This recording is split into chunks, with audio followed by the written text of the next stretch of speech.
Hey! Is the noon train on time? Supposed to be. Feels like it's time. Fair enough.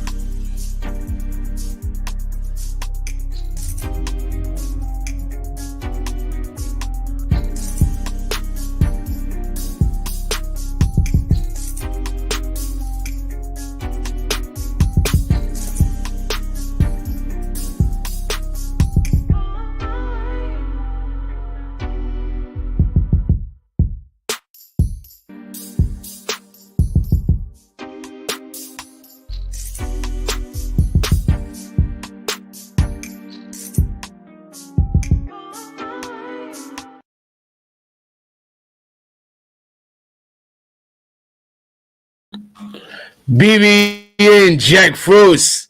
What's up, party people? How's everybody doing? I'm hoping everybody's having a beautiful day. Let me move this camera over a little, if you don't mind, so it don't look like I'm staring out into the oblivions like sometimes it looks like when we're on the phone. How's everybody doing today? I'm hoping everybody's having a beautiful day.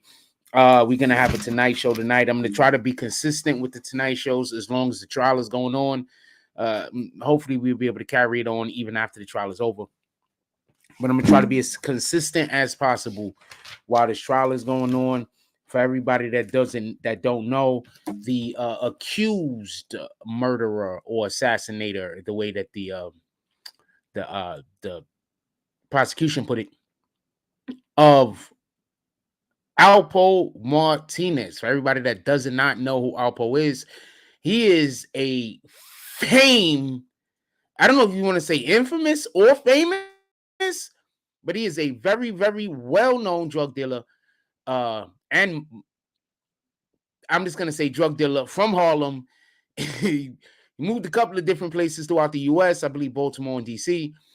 And upon coming back to Harlem, where he wasn't supposed to be because he was actually in witness protection, he ended up getting shot and killed. And there's a trial going on right now where they're basically trying to ascertain whether Shaquem Parker is going to be spending basically time in prison because they're trying to see his accountability involved in this, and was he actually the alleged gunman involved in the situation. So there's a couple of things that I want to say real quick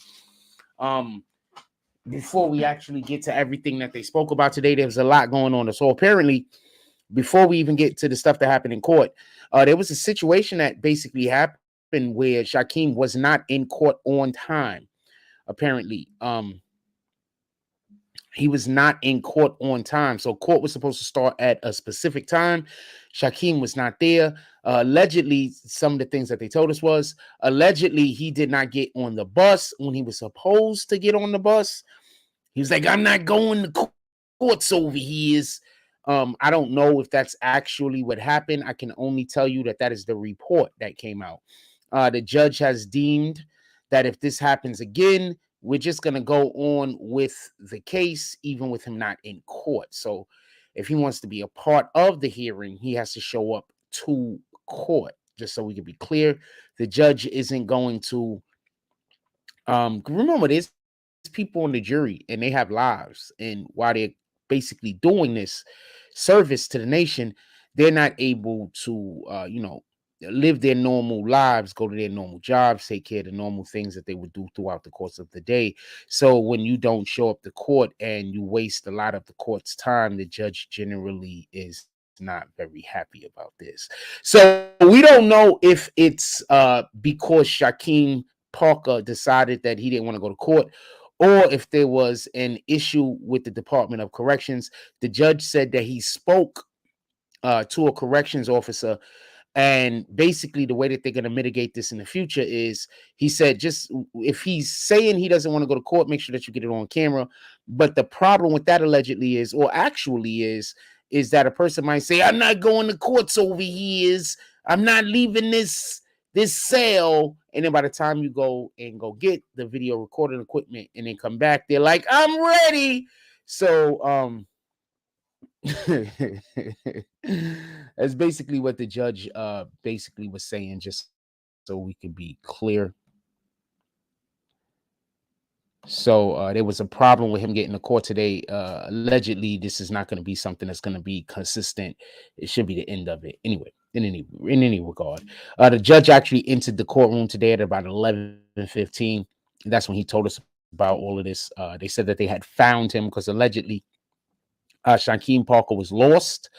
But what I'm just assuming is happening is when they were saying that they couldn't get a hold of him, he was actually on the bus at that point, and therefore they couldn't contact him. And people would say, "We don't know where he's at. He could be running around the building," but he was on a different bus at that time. I'm assuming being transported to the courtroom, to the courthouse, so he could come to the courtroom.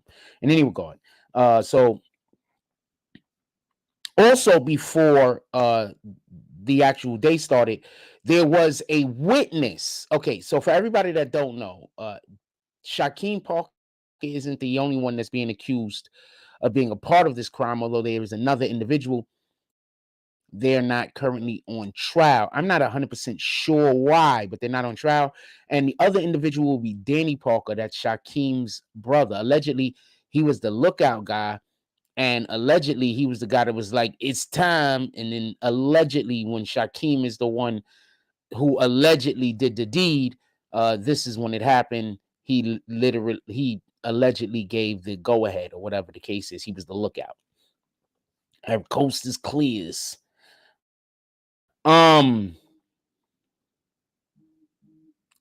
So basically, there is an individual who is a police detective, and there is video footage that they have of Shaquem, pardon me, of Dan. All this happened before the case actually started. I just want to give you, everything that was happening in court.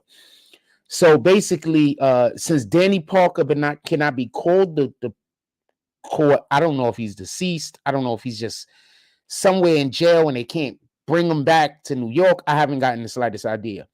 But for whatever the reason is, he can't be called to court. So the prosecution said they plan on calling a witness to identify Danny Parker.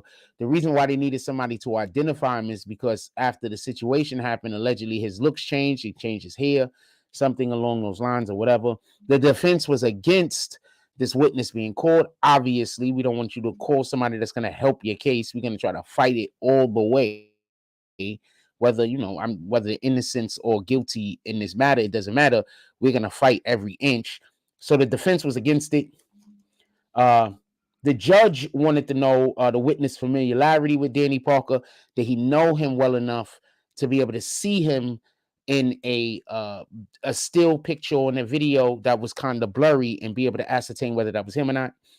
So the judge wanted to actually, so they're going to have a separate hearing. I'm going to get into that also. There was a separate hearing today where they were going to ascertain whether this individual actually has the ability to be able to defend familiarity with Danny Parker to be able to identify him.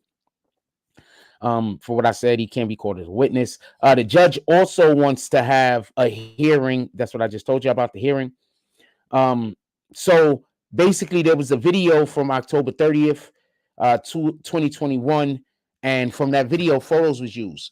So I can tell you what the video is. The video was basically it was from a store, and basically what they're saying is that Danny Parker was inside of this store. And remember, the defense counsel is basically saying that Shaquem and Danny, wrong place, wrong time. But Danny Parker was allegedly inside of this store, and they want to have somebody come and say that's him. The judge says that he'd rather have the hearing without the jury present. He didn't want to have the jury present to be able to hear what the dude was going to say. He wanted to make sure that it was relevant to the case first. The defense then went on to say that the jury sees the witness identify Parker. The prosecution, went on to say they want the jury to see the witness identify Parker because the photo only shows the face and not also the body. So basically, the judge wanted to know why they wanted this witness to take the stand in the first place. Like, what was the reason why you're calling this witness if it's not directly in a part of this particular trial? For everybody that don't know, and this is something that we constantly talk about, you're not allowed to go into a courtroom and just say anything. This is why niggas get killed in the street for shit that they had nothing to do with. This is why people get hated in the street for years and years and years and years and years over lies, because somebody will say something, they'll have no proof to back it up.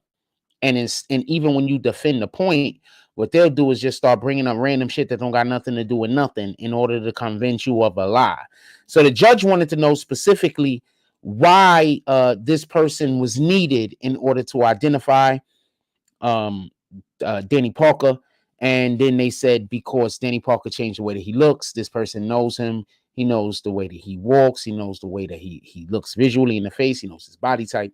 So he will be able to identify him. We're going to get to that a little bit later. That was a separate hearing. The judge also wants to know how he would identify Danny Parker. The defense said from stills. They basically wanted to know what they was going to use to identify him. They took video that they already had and made stills of the video so he'd be able to identify him. They asked to see the stills while they were waiting for the defendant, because the still waiting for the defendant to get to the courtroom. And so the defense attorneys wanted to see the stills. At 11:30, Shaquem Parker shows up to court. So everything that I just told you happened in about 15 minutes. Everything that I just told you. At 11:30, Shaquem Parker shows up in the court. The defendant allegedly refused to get on the bus, but he did get on the second bus, and that's the reason for the delay. They said Parker, and then the defense said that Parker never refused. So basically, the judge is like, no, he refused. That's what the judge heard from the corrections officer. The defense is saying he did not refuse. There was something else going on. And then the judge says what I just told you earlier about they're going to try to video him. And the judge was pissed. I got to get these guys' names. I don't have their names yet. The judge was pissed. In other trials, before they question a witness, often the attorneys say their name. They're not doing that in this trial, so I have no idea who these attorneys are. I will go up and I'll find out tomorrow everybody's name. So I have no idea who these attorneys are. In other trials I've been in, often what they'll say is, they'll greet the person that's testifying, and then they'll say what their name is, and then they'll start. They're not doing that here. The slightest idea why not. I guess that is just not something that everybody does. With all due respect. In any recurring, so the first witness that showed up is some dude named John Woo. So he's a detective. So I want to be clear about this. A lot of the witnesses that have been taken to stand is just witnesses that's basically able to track evidence, because they have evidence that they want to use, but they want to be able to track the evidence. So that's basically what a lot of this is, just so we can be clear. He's a detective, John Woo. John Woo's also a director, by the way. Incredible one. He says he's a detective, 12 years. Right now, he works for the branch of the police he's in is the police. He's in a different branch of the police officers right now. But basically, when this happened, he was working at the 32nd precinct. That's where all of this happened at, right outside the 32nd precinct. And basically, he vouchered a cell phone of Shaquem Parker on November 7th, 2021. I'm guessing that's when he got arrested. He vouchered his cell phone. The cell phone is very important. Exhibit 61 is Shaquem Parker's cell phone. Exhibit 62 and 63 are photos of Shaquem Parker. There was no cross-examinations. That's only reason why he was on the stand is so he can say, basically, I'm the one that took the cell phone, because the cell phone is evidence, and they're going to use the cell phone a little bit later. For everybody that don't know, I'm going to take I'm staying on topic, but I'm just going to break off so you can understand why the cell phone is important. So basically, when this crime was being committed, the two brothers, Shaquem Parker and Danny Parker, were allegedly on the phone talking to one another while they was like on the other side of the block. Like one dude was on this side of the block, the other guy was on that side of the block, and between them was the vehicle. Allegedly, they were doing this. Was the vehicle that had Alpo in it, and they were allegedly communicating back and forth. So what I'm assuming that they're going to use is they're going to use the data in regard to that to be able to triangulate the location. And they're going to show that right after they got off the phone and right before the assassination, the murder of Shaquem, pardon me, of Alpo, they turned their phones off. At least Danny Parker turned his phone off, which is crazy because the reason why you turn your phone off. Okay, I'm not gonna help nobody commit crimes. Anyway, if you don't get it, I'm not gonna tell you. I'm not trying to help nobody commit crimes. I'm just saying it didn't make any sense for them to turn their phones off at that period of time. That's all I'm saying. It was backwards. So I'm not saying that they even did the crime. So I'm not even making fun of nobody, but I'm explaining it was already too late for them to have turned their phones off and for it to matter. And then allegedly, right after the crime was committed, they turned their phones directly back on. I don't think they understand if this is what happened. I'm not saying that it is, but if this is what happened, I don't think they understand the significance of why you turn the phone off in the first place. I don't think they get it. In any regard, Officer Dave Carell then took the stand. He's been officer for 3.5 years. He also works at the 32nd precinct. Once again, the 32nd precinct, all the officers that's coming in basically work out of the 32nd precinct, and they're basically giving testimony to how they handled the crime scene and the chain of evidence and things as such. Anyway, so at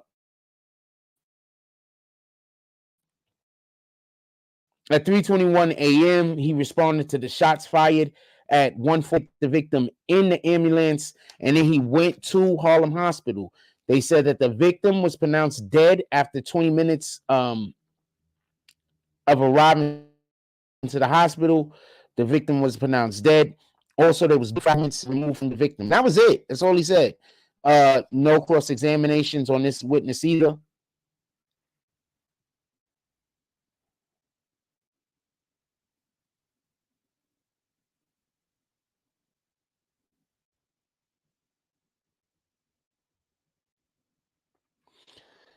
Oh, sheesh. I used up all of my jump off. Don't worry, we're about to get that situation fixed also, just so we can be clear. I don't know how fast the service is going to be right now on the computer, but don't worry, we're about to get all of that fixed up probably in the next week. We're about to have all of that fixed in probably the next week. In any regard, Officer Sarango, I think that's what he said his name was. Also, pardon me, I'm going to say Martinez first. So one more thing I want to say. These guys are not speaking loud enough. Sheesh. We got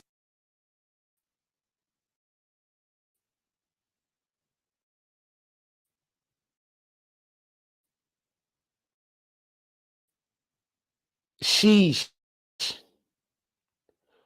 I don't even know if we're going to be. So, sheesh.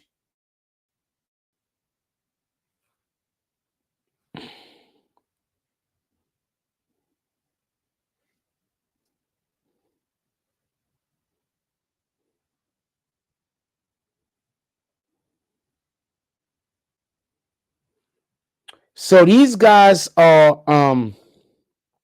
not. It's hard to hear in the courtroom. The judge and everyone else keeps telling these people to speak a little bit louder. I don't know. I don't know. They're just not really doing it. I don't know what to tell you. But the judge and everybody else is telling these people to speak louder.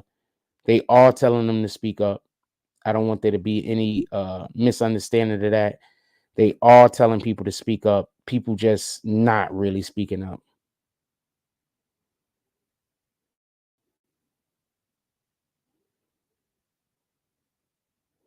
The people are being told to speak up. They just, I don't know. I don't know what to tell you. They're not really speaking up. In any regard. P. Martinez takes the stand, and he just took the stand to say that he safeguarded the vehicle at the crash site. Like I said before, these guys are just basically saying some things because later on they want to say something, but they need to paint the picture for the prosecution. So later on they want to say something.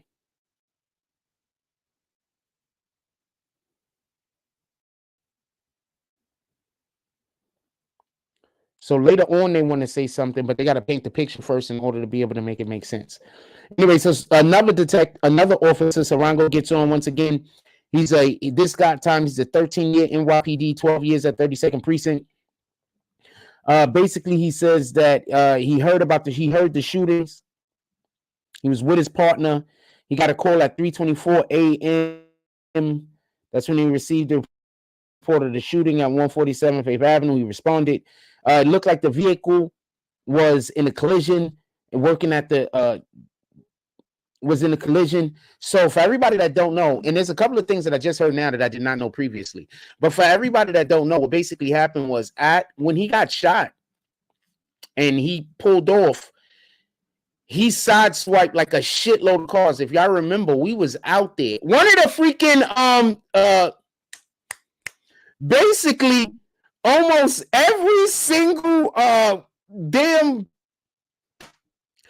officer that was out there that day we was out there has been taking the stand.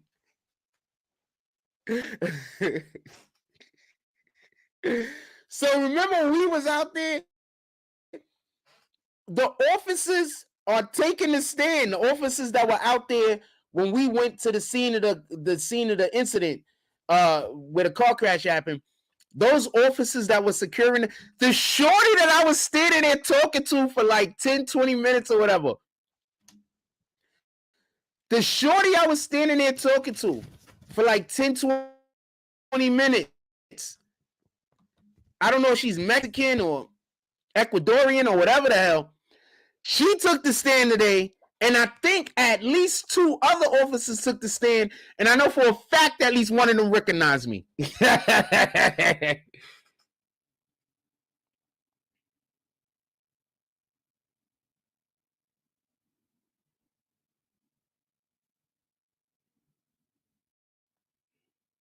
know for a fact at least one of them recognized me.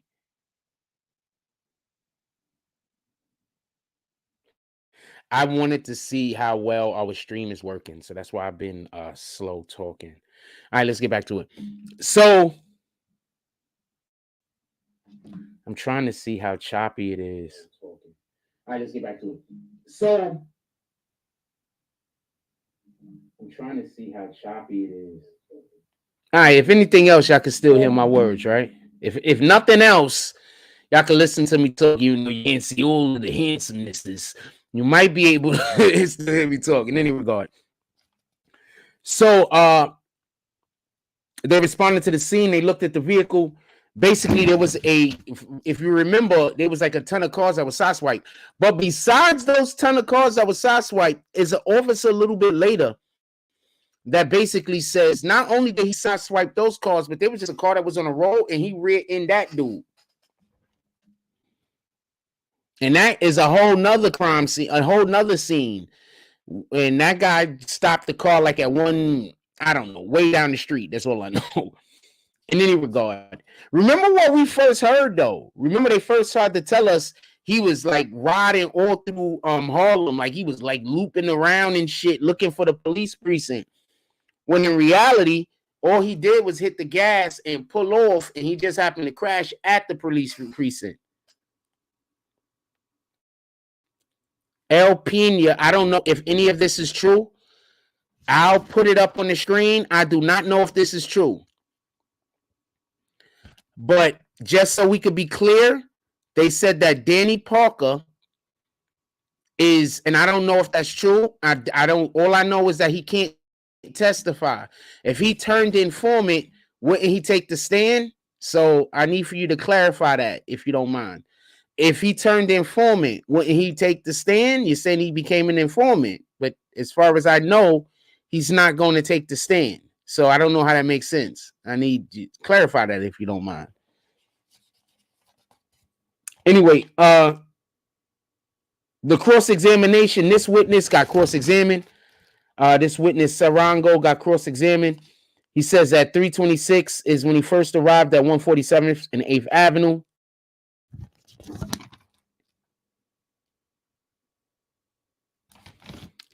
$326. First arrived at 147th and 8th Avenue. He was there for about 15 minutes. He says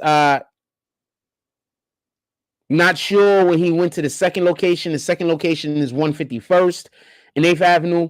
And he's not sure when he arrived at the second location. But he said that 151st and 8th Avenue is where the shooting happened. And then he says, not sure who was safeguarding the crime scene at the time of his arrival. So at the time of his arrival, he didn't know who basically was safeguarding the crime scene. That was it for that. Then the next officer came up, Darren Jean. He's been an officer for 4.5 years. Second precinct once again. All he said is that he was.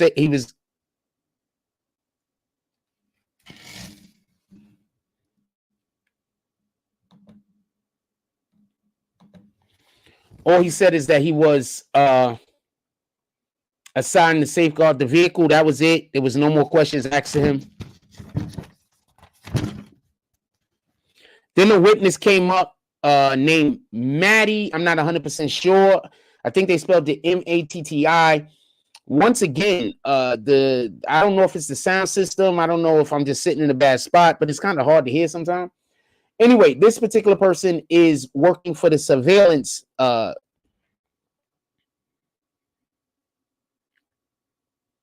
So, you know how buildings have surveillance cameras on them?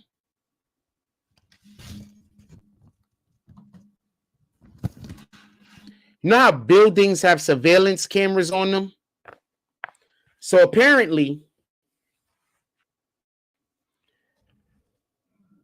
he works for Relay and Safety, and they're a surveillance organization. He's the VP.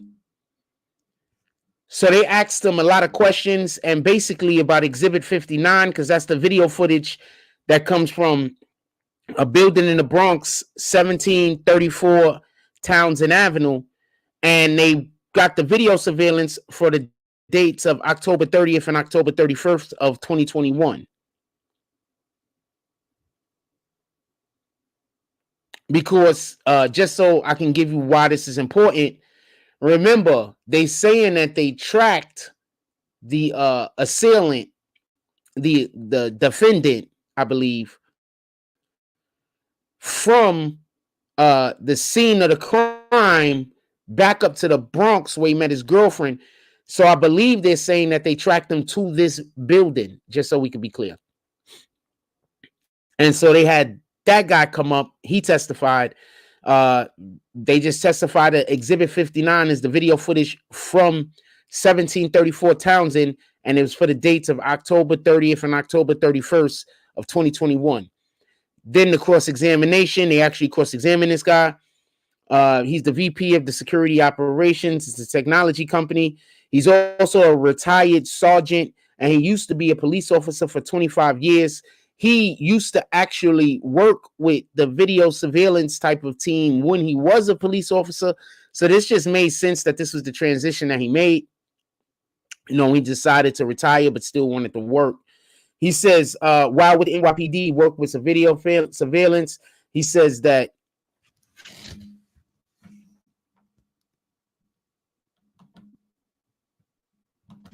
there's a 24-hour video. It's a live feed system. It's not motion activated. Then there was a question asked, and there was an objection, but the objection was overruled. And basically, the objection was, can there be disadvantages to the motion activated video? What I'm assuming is they have some motion active video that's going to be coming up. So when they asked this question, because this specific video surveillance company, they work with 24-hour video, at least they did in this instance. So they asked them, is there any disadvantage to motion activated? Motion activated means that the camera is off until it senses someone in the range of its video, and then it comes on, and there was an objection, but the judge overruled. This is important. It made sense that were overruled. Then they asked them, Is he familiar with motion activated the motion activated technology? There was also another objection. The judge overruled again. He says yes, and the reason why he doesn't like motion activated in the 24-hour camera is because the motion activated jump skips. He doesn't like that.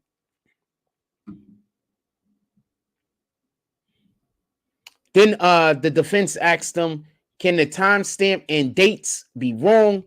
The witnesses say that they can have layers of security to prevent that. So basically he's saying that we have security criteria in place to make sure that this isn't a thing that happens. He reiterated it about 3 or 4 times. Then they also asked them, can the dates and time be correct in this case? And he said the dates and times are correct, and then and they are also important. So basically, they wanted to ascertain, can the dates be wrong? He said, no, the dates are right. On my stuff, the dates is right. I don't know what anybody else is doing. In any regard, they said while they tried to ask, there was 3 objections. She kept trying to ask a question, but it was like, you can't just ask any question either. Like, this is what I mean by when I hear how people just like us in the street, us out here in the real world, when people just decide not to like somebody or just decide to believe another person, and then they always talk about what they heard. And then I listen to what you heard, and I'm like, all you heard was an opinion, or all you heard was some kind of fabrication. What you're telling me don't got nothing to do with facts. It has everything to do with this person said that and that person said this. And now you want me to get invested in that bullshit. I don't know if I want to. In any regard, a Campri, he's a director of security, basically working the same type of situation as the previous guy with a security company and the cameras. But this is for a different location. It's for 2633 7th Avenue, McCombs Bridge. So basically now they're looking at the camera from the bridge. And I don't know if everybody knows where McCombs is, but that's like up in the Bronx. That's literally in the area I used to live in. So that's up in the Bronx near Yankee Stadium, just so we could be clear. I believe it is. Let me just make sure. I never even checked the damn map.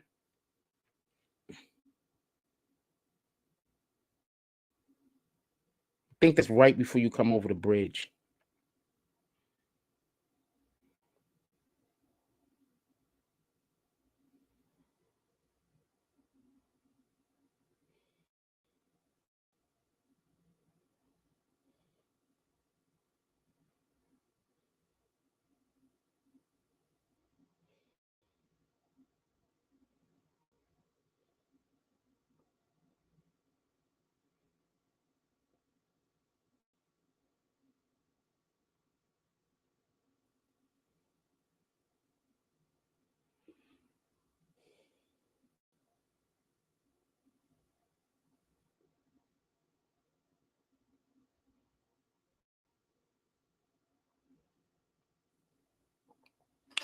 So it's right before you come over the bridge. If you look at this side over here, that's right in the Bronx. That side is Manhattan. What up, John Cooley? Give me 1 second. I'm going to do a short recap. I'll give you a recap. I just need a moment. I give you a recap. I just need a moment. Let me just finish with this real quick where I'm at, and then I'll start right back over. And I'm just trying to give y'all the information, and I'm going to break it down.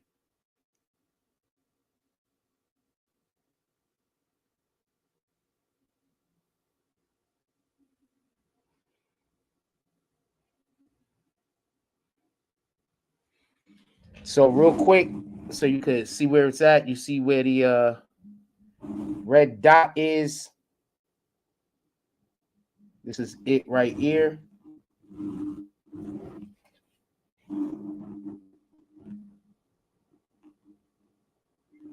So now, if you go right over here, this is the Bronx. This is Manhattan, Harlem.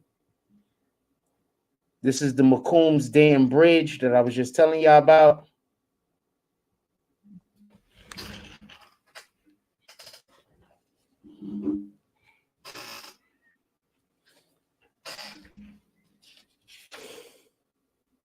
Then Yankee Stadium's right over there. In any regard, basically, they got the video surveillance from October 30th and October 31st. Once again, it's 24-hour cameras inside and outside of the building where they was like where they're talking about inside and outside. Then exhibit 30, pardon me, exhibit 60 and A and 60B, they're thumb drives, and they're basically of the surveillance of the building. Exhibit 60C is a thumb drive video, but that one doesn't have any timestamps on it. The other ones do. Pardon me. Cross-examination, they asked them how long do they really hold these videos. They said for about 30 days, and then after that, like wiped, but it's like automatic. Like nobody's going in there saying, "Oh, we gotta erase these." Like we gotta erase these. Like that's not even what's happening. It's like automatic.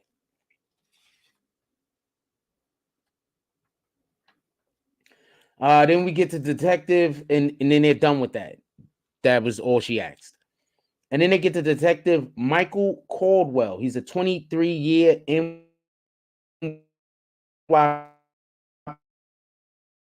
vet. He was working at the 28th precinct. In 2014, he became a detective. In 2014, he became a detective. So he'd been a detective when the situation happened. Pardon me with the breaking up. We'll have this fixed by the end of the week. October 30th, he said he worked the night shift. Now, basically, what the night shift for detectives is this. So detectives don't work 24 hours. So basically what happens is you'll have detectives that'll just do the preliminary investigation and then handle a lead detective later. They just work in the overnight shift, extra hours, who knows what.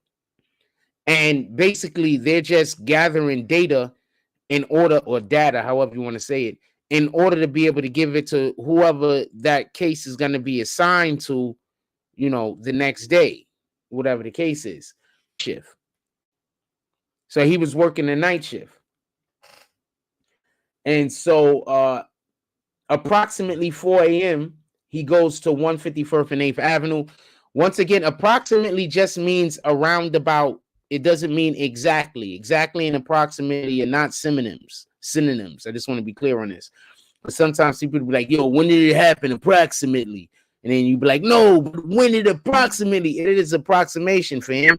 You mean exactly? In any regard, the police had the scene secured. He said when he showed up, there was 4 shell casings in the street. They were being covered with cups, plastic cups to mark the location, mark the scene. They said they did a video canvas. He did a video canvas. Basically, that means that he just walked around the neighborhood looking to see which buildings had surveillance on the outside of it so they can later go and check that surveillance footage. Remember, I keep telling y'all, when you commit these crimes, every camera y'all see, the police will go get access to in order to be able to find the person who committed that crime. I keep telling y'all this. I know I say that, and then y'all get caught and still think it's a snitch. It's not a snitch. Always. In any regard, there was exhibits 21 through 27. They were basically the photos that he took of the crime scene. Some of the photos was just shell casings. Some of them was just of the street. So they're just photos of the crime scene, just so we can be clear. Also, he's not responsible for collecting evidence. That's the crime scene unit. Basically, all he's there to do is collect the information so he can pass it on to whoever the lead detective is going to be, because he was the night shift detective that night. There was an objection. It was overruled. And then he answered, and he says, they asked him how many shooting cases he's been a part of.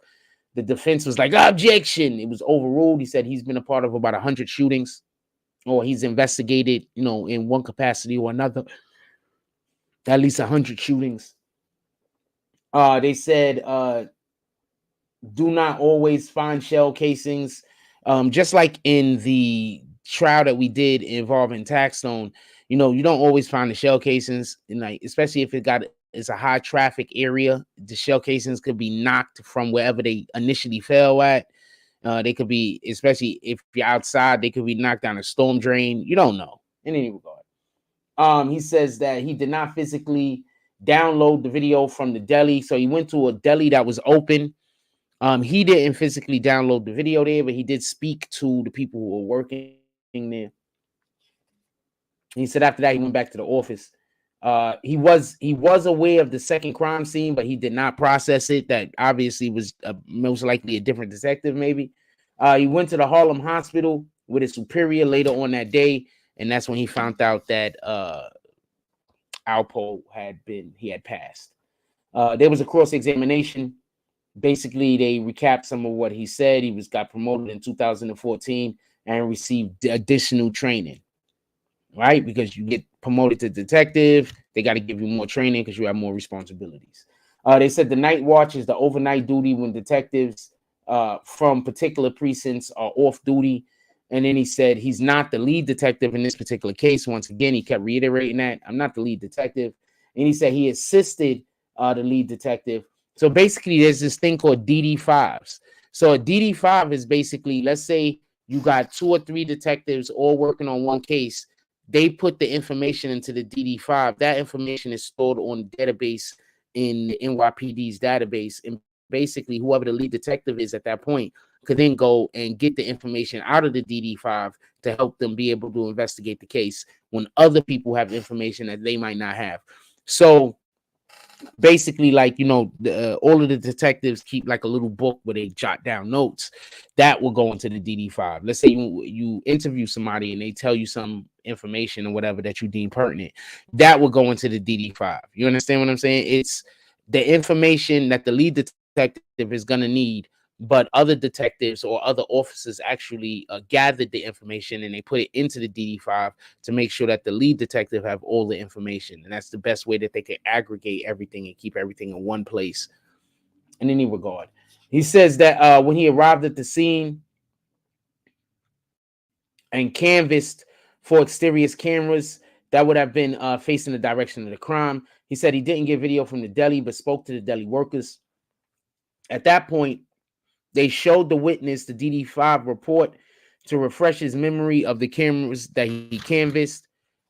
Basically, there was a camera at 2829 8th Avenue, 2835 8th Avenue, 2844 8th Avenue, 2850 8th Avenue, and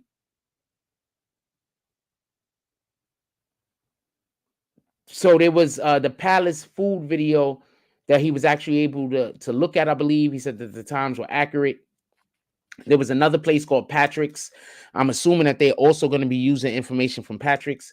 He says that at the time that he was there, that it was closed, though. And then he used the notebook to note down significant information, like I just told y'all. But apparently, he lost a notebook. See, this is where the shit gets like, what in the hell are you talking about, fam? This is where the stuff gets crazy. So apparently he lost a notebook and he thinks it's the notebook that had this information in it. I don't know how I feel about that. I'm just being honest with you. I don't know how I feel about that. I don't know about how I feel about detective saying they lost the notebook. It's one thing to have lost the notebook, but to not know whether or not it had the information in it. So you have other notebooks. You couldn't look in the other notebooks and be like, well, it's not in this one. It must have been in that one. To not know is the issue I have. Not that he lost the book. To not know is the issue I have. Wait he says, according to a really good friend of Alpo in an interview with the Beat 139th, this person stated the brother informed on Shaquem this interview took place 5 months ago. Okay. Maybe he said he wouldn't take the stand and he gave the information. Maybe that happened. I have not the slightest idea. I'm just saying I don't know of it. Let's see real quick. Take a second to look, right? In Google, take a second because I don't know.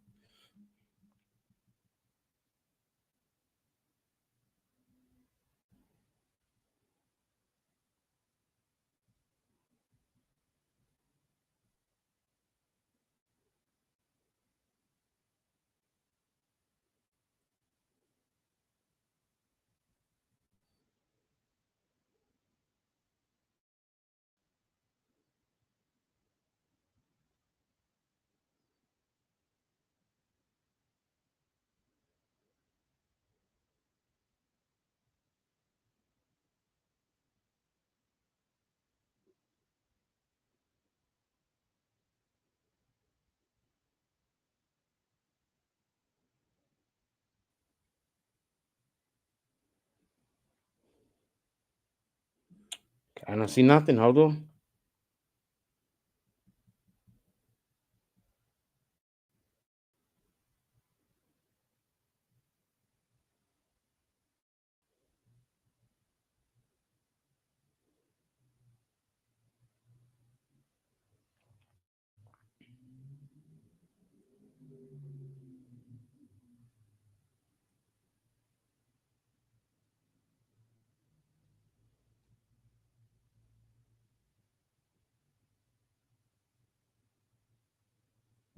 Let's take 2 seconds. We can look.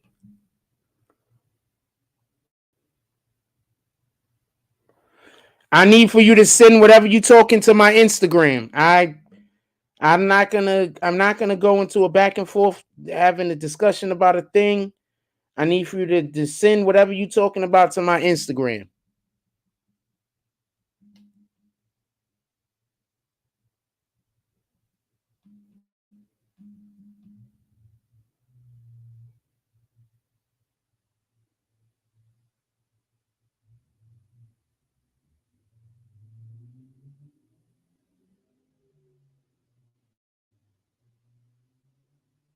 Hi, everybody. Nope, that's definitely not them. All right, so I'm gonna keep doing what I'm doing.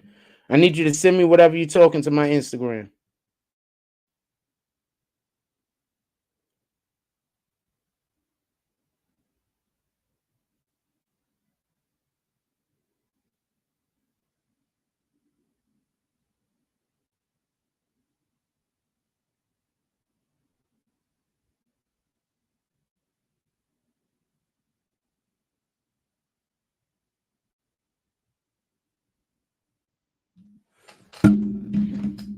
All right, I'm getting back to what we're talking about.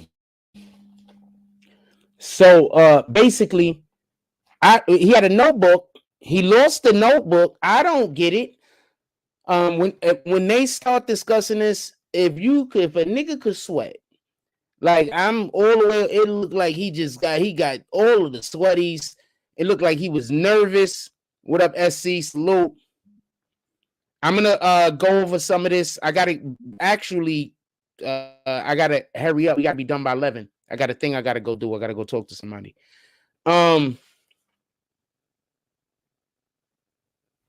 So allegedly he lost the notebook, and I don't have an issue with him losing the notebook. We lose things, but he's saying he doesn't even know if the pertinent information that they need for the case was in the notebook or not. Also, later on, he says that he didn't even give this information to the defense, to the prosecution.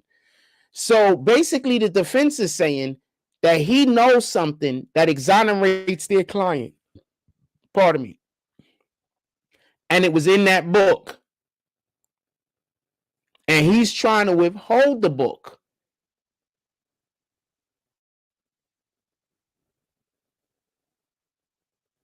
So he lost it. That's what the defense is alluding to. Now, I don't know if that's the truth. I'm not saying it is. I'm not saying it isn't. But that's what the defense is alluding to. Because allegedly, one of these cameras were off by 35 minutes. And they're trying to create a timeline. So they need to be able to account for every moment that they can. And if one of those cameras is off by 35 minutes, that throws off the prosecution's timeline. And that leads to the idea that he was just in the wrong place at the wrong time.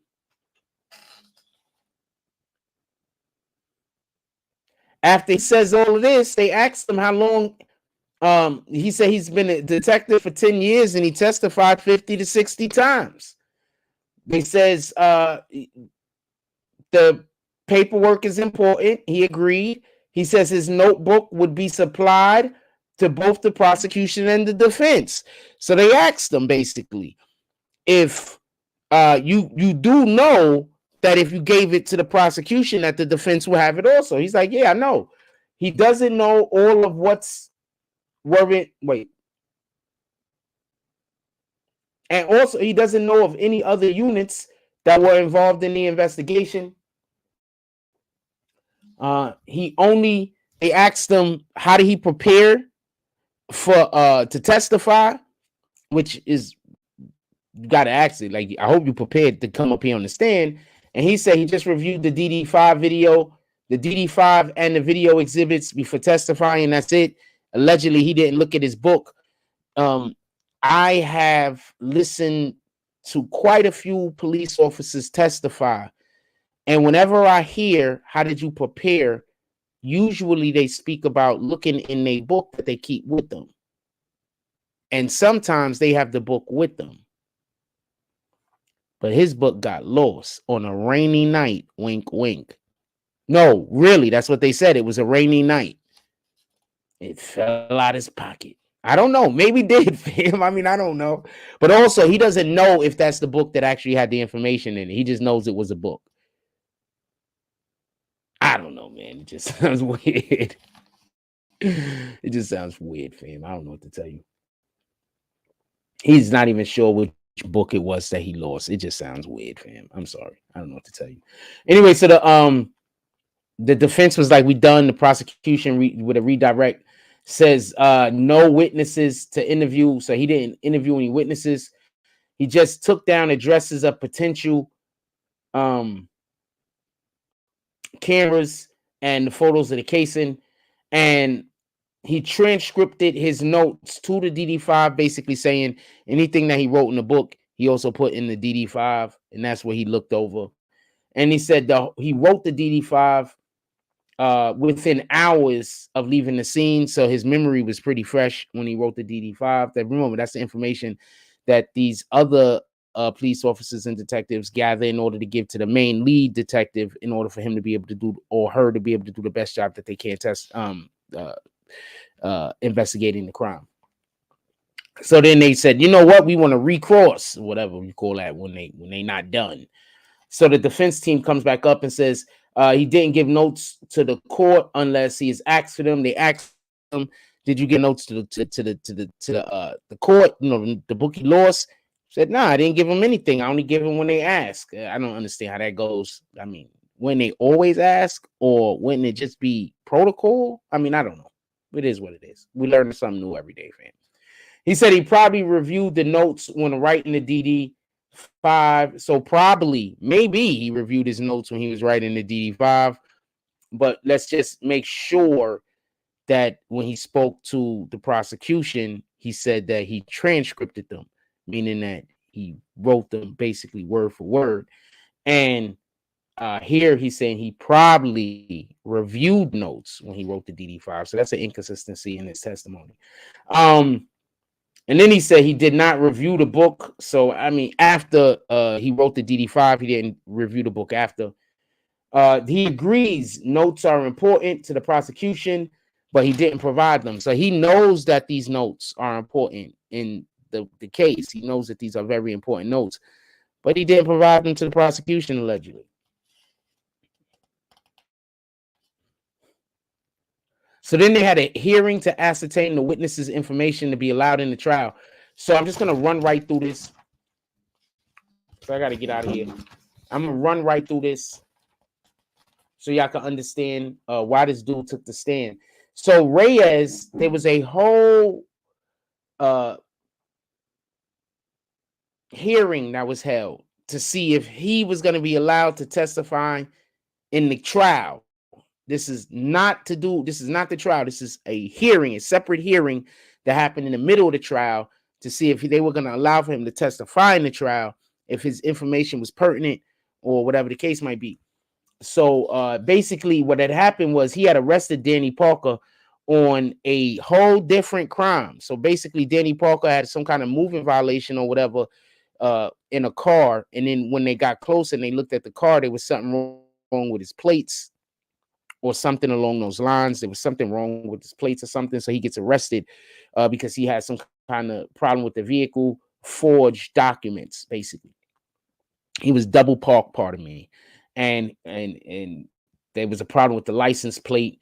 So he was arrested. They're saying forged documents. This happened December 1st, 2021 at around 7 p.m. It says right here. But when the actual, everything was written up and everything that happened, it was about like 8 and change. I wrote it down a little bit later. It's neither here nor there. You could clearly see his face, the way his body was formed. This is the dude that they want to look at the video and be able to ascertain whether that's Danny Parker or not, and tell the jury that that's Danny Parker in the video clips that they have. So what they're having a hearing for is to see if he's had enough interactions with Danny Parker in order to be able to identify him. That's basically what it was. So he said that basically he arrested him. The arrest time is at 8:20, but basically the situation started transpiring around 7 p.m. And he says that he interacted with Danny from time on during the arrest till about 4 a.m. the next day. So till about 4 a.m. the next day, he was in the jail. They didn't take him down to Rikers. He was in the jail waiting.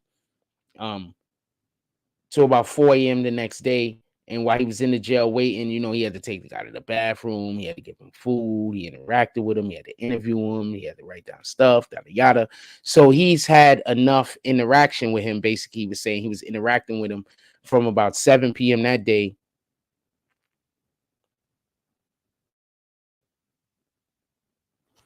From about 7 p.m. that day.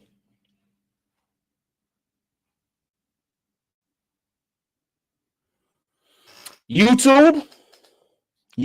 Are you saying it's on YouTube?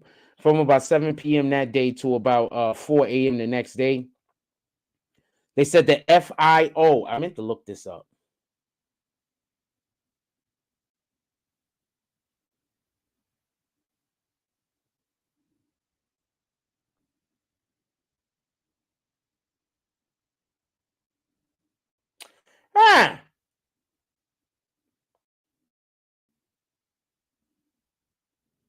It's just a ranked uniformed officer. Okay, so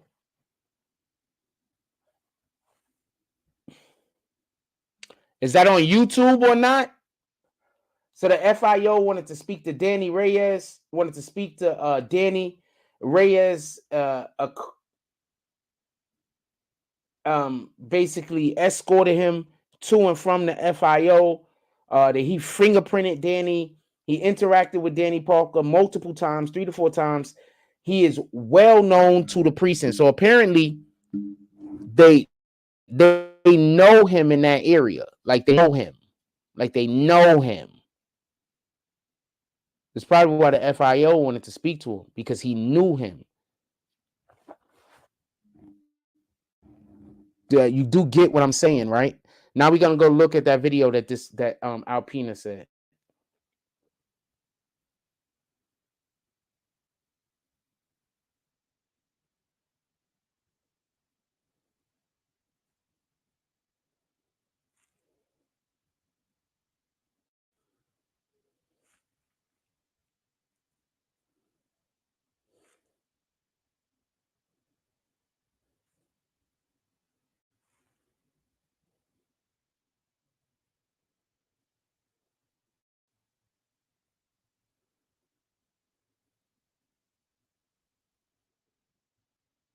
Said 5 months ago.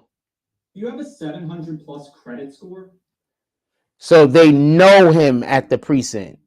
I'm not trying to say anything, but Al Pena says that we're about to hear that he snitched on his own brother. Right? So hold on. I'm gonna go to the time slot you put. I fell asleep. Next, you know, I woke up with mad calls. And I'm like, these people that's calling me, don't call me like that. Don't call me late at night. Mm-hmm. And then when I finally answered one call, that's when they like, yo, some shit just went down. You know, call your band just to make sure you're all right, because he had pulled off, they said, you know. Mm-hmm. And that was it. So did you when it was over? Did you hear what rumor has it, or you know some factual stuff? The kid is locked up. I know that. Mm-hmm. I understand his own brother told him, you know. Right.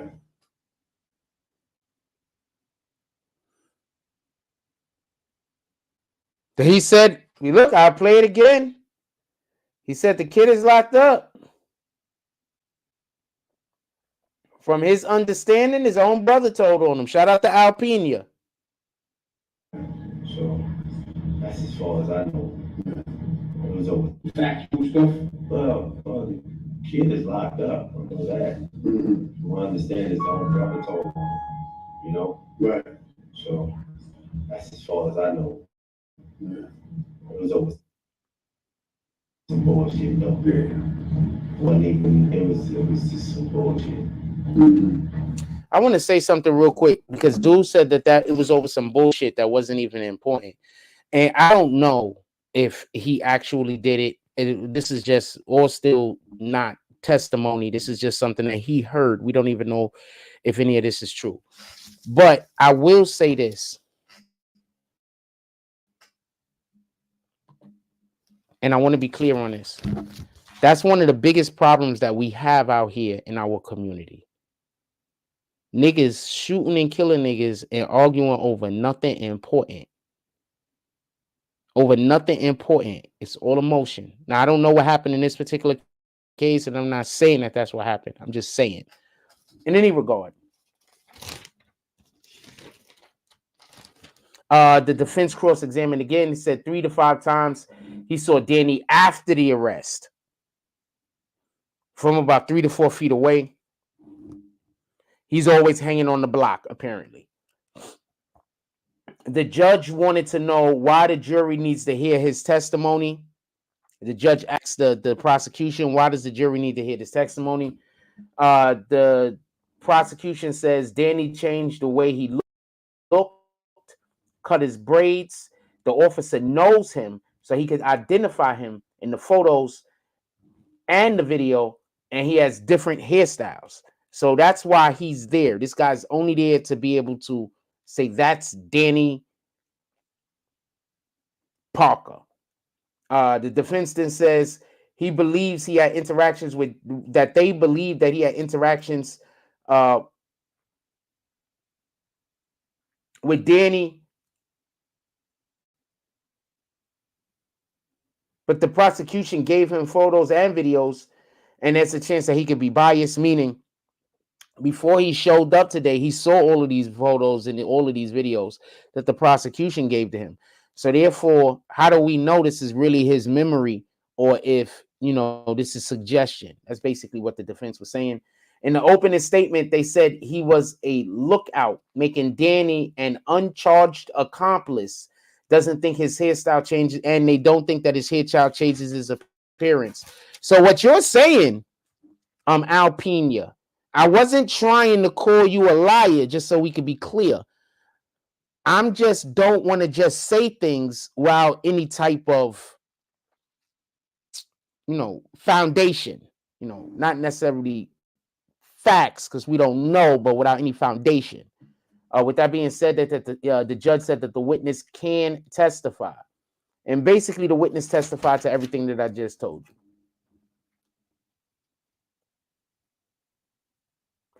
And then after he testified, the judge instructed the jury to come to their own conclusion. on whether the person in the photo was Danny Parker or not. So come to your own conclusion. Shout out to this judge. I got to find out what this guy's name is. Shout out to this judge. Judge is doing, just so we can be clear, I think the judge is doing a wonderful job. I think that the prosecution and the defense is doing a good job. The defense is, as always, sometimes the defense guys aren't that good, right? I'm just going to say what it is. In this particular case, I don't get that. The defense is doing a really good job in dealing with what they have, in my opinion. And the prosecution is textbook, you know, they're textbook and they're not boring. We had the trial with Taxstone, and I'm not gonna lie, that's probably one of the better prosecuting attorneys I've seen. I forgot their names off the top of my head, but they were fucking incredible. But they were also boring. And they lingered on points unnecessarily long. You understand? They lingered on points unnecessarily long. You could always join the green team, Al. I'm just saying, you could always join the green team. You know, that's a great way to show your support for the platform.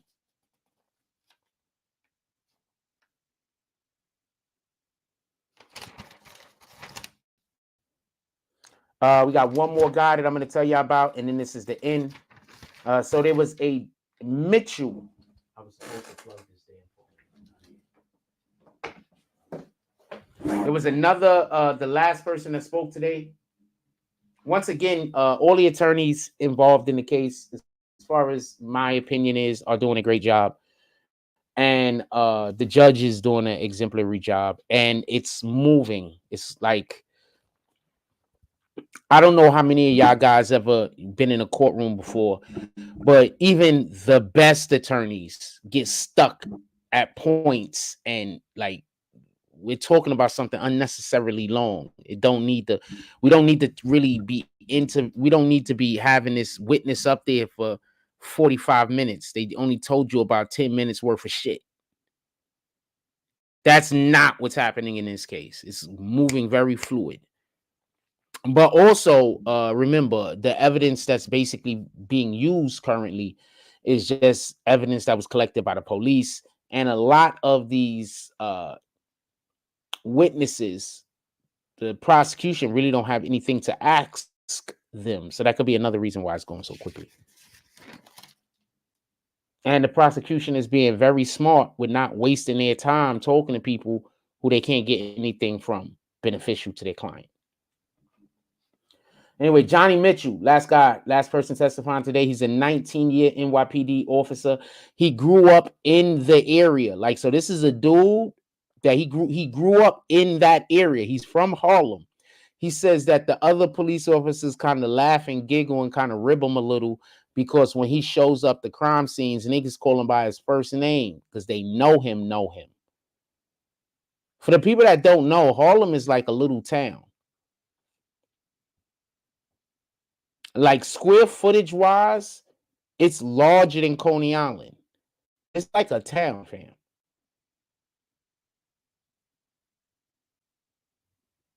I mean, I don't know no way to explain it. It's like a little town, fam. Harlem is Harlem. I want there to be, they should just start saying 6 boroughs. I'm just saying what it is. Harlem is Harlem, fam. Harlem is not Manhattan in any regard. He responded to the call. Basically, all he did was put down cups over the shell casings.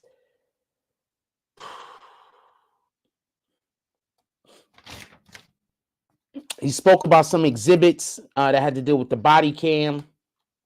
Yeah, he didn't really do much, and there was only one objection, and it was overruled. Did he provide Detective Dunn with the name of the person in the neighborhood that would talk to him? So basically, I'm guessing that the reason in which why he was called is because this is the police officer that niggas talk to when they want to help with a case, but they don't want the streets to know. You know, they want to help put away a situation, or they want to help clean their streets up, or whatever the fuck you want to call it. But, you know, they don't know who to talk to. So this is the guy that, you know, if you seen talking to him in the street, nobody gonna think he was snitch, because everybody know the nigga. He from the block. Everybody talks to him.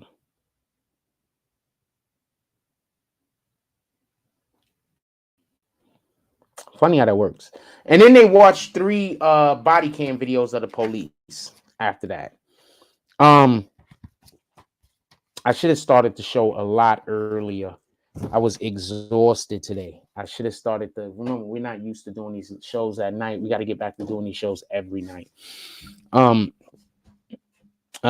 Shout out to everybody that pulled up tonight. I hope you enjoyed the show. That's basically what's going on. Don't worry, we're gonna have all of this internet shit figured out. Actually, very soon, probably in a week or two, we can have this whole internet shit figured out. So we can shoot from the computer a little bit more consistently. With that being said, look, I love y'all. This case obviously is a big deal. It really is actually a big deal. Let's just be clear about this. Alpo Martinez is one of the biggest figures in New York drug game in what, the last 40 years?